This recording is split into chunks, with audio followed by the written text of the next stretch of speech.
இன்றைய முதல் வாசகம் இறைவாக்கினர் எசாயா நூலிலிருந்து வாசகம். அதிகாரம் 10 வசனம் 5 முதல் 7 முடிய மற்றும் 13 முதல் 16 முடிய. ஆண்டவர் கூறியது: அசிரிய நாடு சினத்தில் நான் பயன்படுத்தும் கோல் அது, தண்டனை வழங்க நான் ஏந்தும் தடி அது. இறை பற்றில்லா நாட்டினருக்கு அந்நாட்டை நான் அனுப்புகிறேன். எனக்கு சினமூட்டிய மக்களை நொறுக்க அதற்கு ஆணை கொடுக்கிறேன். அம்மக்களை கொள்ளையிடவும் அவர்கள் பொருட்களை சூறையாடவும் தெருவில் கிடக்கும் சேற்றைப் போல அவர்களை மிதித்து போடவும் அதற்கு கட்டளை தருகிறேன்.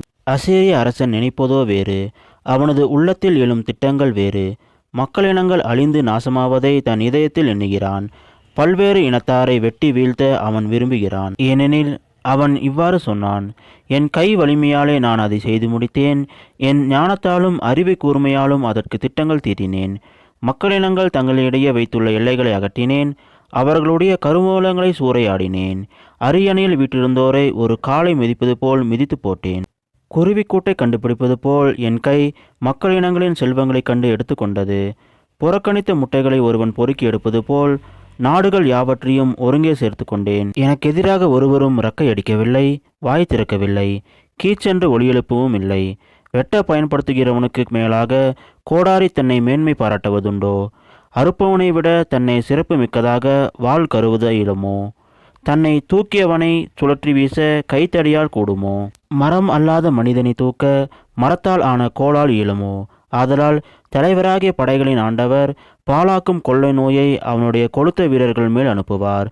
அவனது மேன்மையின் கீழ் தீ ஒன்றை வைப்பார். அவர் நெருப்பு மூட்டுவார், அது கொழுந்துவிட்டு எரியும். இது ஆண்டவர் வழங்கும் அருள்வாக்கு.